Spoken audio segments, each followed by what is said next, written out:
सुप्रभात बच्चों, आज हम जानेंगे पत्र लेखन। पत्र लेखन क्या होता है? ठीक, पत्र जो हम लिखते हैं कार्यकाल में अपने सगे संबंधियों को। पर पत्र कितने प्रकार के होते हैं? पत्र होते हैं दो प्रकार के, औपचारिक पत्र और अनौपचारिक पत्र। अब हम जानेंगे दो कौन कौन से होते हैं। ये तो एक जैसे से लग रहे हैं, नहीं, ये अलग अलग होते हैं। औपचारिक पत्र भी अलग होते हैं और अनौपचारिक पत्र भी अलग होते हैं। ठीक है, औपचारिक पत्र होते हैं जिनका आपसे संबंध नहीं होता, जैसे आपकी टीचर, आपका कोई संबंध नहीं है, कोई बैंक में आपको लिखनी है, उससे आपका कोई संबंध नहीं है, तो उन्हें कहते हैं औपचारिक पत्र। ठीक है, पर अनौपचारिक पत्र किसे कहते हैं? जिसमें हमारा संबंध होता है, हमारे मित्र, हमारे चाचा ताऊ मामा मामी, हमारे रिश्तेदार, उनसे हमारा क्या है? उनसे हमारा मतलब होता है। ठीक है, हमारा संबंध होता है, तो उन्हें हम लिखते हैं अनौपचारिक पत्र। दोनों को लिखने का अलग अलग थोड़ा सा तरीका अलग अलग होता है। ठीक है, तो आइए जानते हैं। पत्र आत्मीय संबंधों को उजागर करने में महत्वपूर्ण भूमिका निभाते हैं।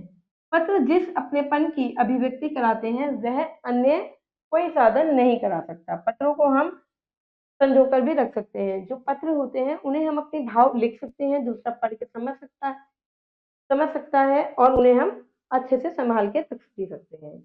पत्र लिखते समय ध्यान देने योग्य बातें। पत्र की भाषा सरल, स्पष्ट और सुबोध प्रभावशाली होनी चाहिए। सरल होना चाहिए पढ़ने में। ठीक है, पत्र में पत्र भेजने वाले का नाम, पता, दिनांक आदि स्पष्ट लिखा होना चाहिए, तभी वो पत्र उनके पास पहुंचता है। परीक्षा में पत्र लिखते समय अपने नाम के स्थान पर क्या लिखा जाता है? क ख ग लिखना चाहिए। अपना नाम कभी नहीं लिखना चाहिए। यदि प्रश्न पत्र में किसी का नाम उल्लेख किया गया हो तो पत्र लिखते समय उसी नाम का उल्लेख करना चाहिए। ठीक है, जो नाम लिखा हो उसी नाम का उल्लेख करो, अपने नाम का उल्लेख नहीं करना चाहिए। पत्र के आरंभ व अंत में अभिवादन संबंधी शब्दावली का उचित प्रयोग करना चाहिए। अब जैसे पत्र के प्रकार हैं, औपचारिक पत्र और अनौपचारिक पत्र और औपचारिक पत्र। जैसे कि मैंने आपको बताया, औपचारिक पत्र क्या है? औपचारिक पत्र हम उन व्यक्तियों को लिखते हैं जिनसे हम निजी तौर पर परिचित नहीं होते, जैसे टीचर से, बैंक में बैंक मैनेजर को गया, किसी कार्यालय में हो गया, उनसे परिचित नहीं है। ठीक है, उन्हें क्या है? औपचारिक पत्र हम लिखा जाता है। इसमें संदेश की प्रधानता परंतु आत्मीयता की कमी होती है। ठीक है, अनौपचारिक पत्र के होते हैं जो अपने दोस्तों को लिखे जाते हैं, जिससे हमारा संबंध होता है। अनौपचारिक पत्र ऐसे लोगों को लिखे जाते हैं जिनसे हमारा आत्मीय संबंध होता है। इसमें तथ्य से अधिक अपनेपन की प्रधानता होती है। इसमें पहले नहीं लिख दिया जाता है, आशा करती हूँ, मैं तो ठीक हूँ, आशा करती हूँ तुम भी ठीक होंगे। पर जब हम किसी बैंक को लिखते हैं तो हम सिर्फ अपनी बात, अपना विषय और अपनी बात कर देते हैं।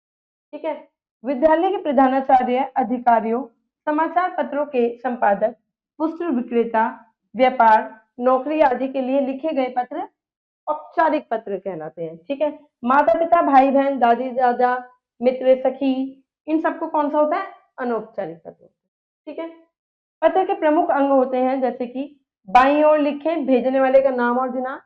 ठीक है, और संबोधन व अभिवादन, फिर पत्र की विषय वस्तु हो गई और समाप्ति हो गई। ठीक है, अब आप ये देखिए, अनौपचारिक औपचारिक पत्र ये क्या है? प्रधानाचार्य को स्थानांतरण एवं चरित्र प्रमाण पत्र लेने के लिए एक प्रार्थना पत्र लिखा है। देखिए, प्रधानाचार्य हो गया, ठीक है, विद्यालय हो गया और दिनांक हो गई। ठीक है, अपना विषय हो गया, जो भी आपका विषय है।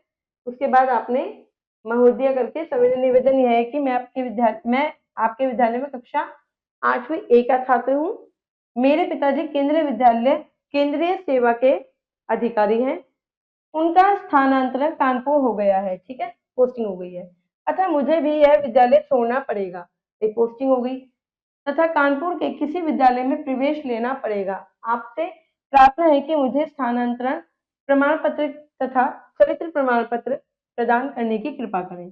आपसे अनुरोध है कि चरित्र प्रमाण पत्र में विद्यालय में मेरी उपलब्धियों का उल्लेख अवश्य करने का कष्ट करें, जिससे कि मुंबई के किसी विद्यालय में प्रवेश पाने में आसानी हो। ठीक है, धन्यवाद। आपका आज्ञाकारी शिष्य, जो भी उसका नाम है, कक्षा, रोल नंबर और उसके पेरेंट्स के हस्ताक्षर। ठीक है, ये आपका आ गया। उसके बाद आ गया आपका प्रधानाचार्य को बस चालक द्वारा विद्यालय की बस तेज गति से चलाने के संबंध में। ठीक है, उसके लिए आ गया फॉर्मेट आपका औपचारिक पत्र का सेम रहता है। ठीक है, अब आगे आपको विद्यालय के पुस्तकालय में हिंदी पत्रिकाओं की संख्या बढ़वाने के लिए प्रार्थना पत्र। ठीक है, ये देखिए। उसके बाद आपका आ गया अनौपचारिक पत्र। अनौपचारिक पत्र जो आपके भाई बहन को पूछते थे, अपने भाई को अनुशासन का महत्व समझाते हुए, अपने भाई को समझा रहे तो संबंध है। एड्रेस आ गया आपका, दिनांक आ गई, प्रिय भाई वहां नहीं लिखते हैं हमेशा, प्रिय भाई नहीं लिखेंगे, यहाँ लिखेंगे क्योंकि ये आप अपनों को दे रहे हैं। ठीक है, देखिए ये आपका आ गया अनौपचारिक पत्र। अब देखिए अपने मित्र को अपने जन्म दिवस पर आमंत्रित कर रहे हैं। ठीक है, इधर देखिए विद्यालय में आयोजित दिल्ली भ्रमण पर जाने की अनुमति, इसके लिए धनराशि मंगवाने के लिए। ठीक है,